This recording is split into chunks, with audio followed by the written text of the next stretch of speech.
Hey Allie, how are you today? I'm good. How are you? Good. Welcome back to the clinic. I did get your 5-day food tracker that I sent you home with to do last time I saw you, and I did kind of go over it and take a look at it, so now we're just going to kind of discuss it together, okay? So the first thing we're going to talk about is the dental caries process. We kind of went over this last time when I did that initial examination with you. These are the 4 things that contribute to cavities in your mouth. The first one is the tooth resistance, how resistant your tooth is to bacteria, how well you're taking care of your teeth, things like that. The second one is the salivary factors. Dry mouth, plays a role in cavity process. The carbohydrates, soft sticky foods, sugars, things like that. And then the last one is the acid-forming bacteria, which comes mainly from those carbohydrates and the bacteria already in your mouth. So piggybacking off of that acid-forming bacteria and those carbohydrates, when I was going through your dietary intake for those 5 days, there was a lot of hidden sugars and something that's called a fermentable carbohydrate. Have you ever heard of that before? No. Okay, so fermentable carbohydrate is a sugar that's easily digested in your stomach. So there's good fermentable carbohydrates, so things like apples, bananas, breads, grains, things like that, and then there's your more obvious ones like soda and cake and cookies, which we know are bad for your teeth, right? Mm-hmm. Well, fermentable carbohydrates, good or bad, work with bacteria in the decay process and destroy your teeth. So it's that acid carbohydrates thing. You take a sip of soda and that acid sits in your mouth for 20 minutes at a time. So, we talked about this last time, making sure if you're drinking pop, to drink the entire pop in one sitting versus sipping it all day and exposing your teeth to that kind of constant sugar acid attack. So this is a good diagram for kind of what I'm talking about. So it lowers your pH in your mouth, which is what causes those cavities. So frequency versus quantity. So if you have a large quantity at breakfast, and then your mouth is able to sort of recover until lunch, and then you have a big quantity at lunch, and it recovers until dinner, versus if you're eating these carbohydrates and sugars all day long, you're constantly exposing your teeth to that acid that is forming those cavities in your mouth. So we want to try to avoid that, right? Right.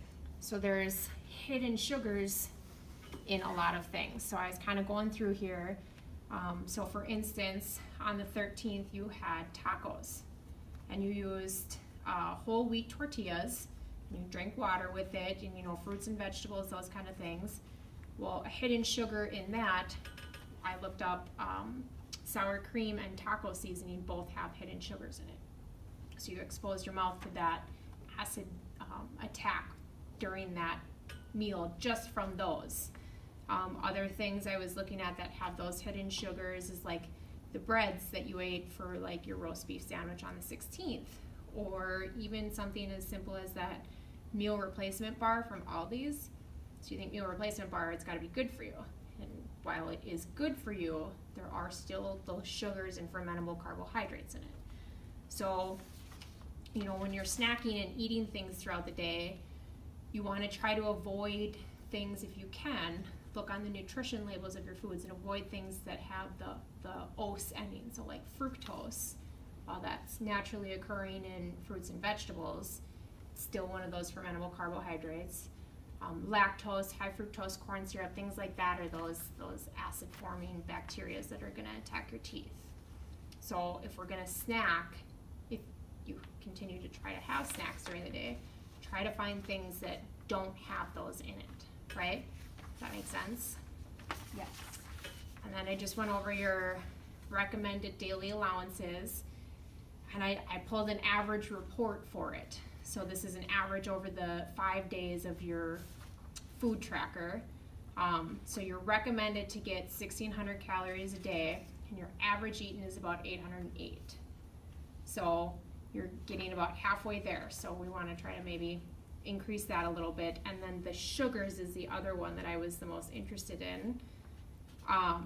So there's no daily limit or target for the total sugars, but your average eating was 9 grams. And then the added sugars, you went less than 40 grams, and your average eating was 3 grams. So those are both great. So we just want to make sure we're kind of looking for those hidden sugars.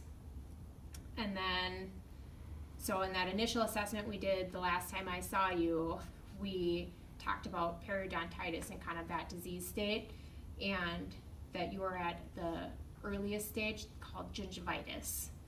And just because it kind of relates to the diet stuff, some things that you could start doing to help aid in the prevention of furthering your disease state is trying to take like a vitamin B complex is great. It's a daily medication vitamin that you can take. It's cold and flu season right now, so vitamin C, if you're not taking it, maybe start taking it.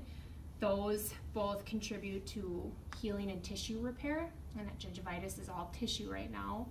And you're going to come back in for that cleaning, so that'll help with the repair of that. Another thing I noted from your meals is that you didn't have a very high calcium intake.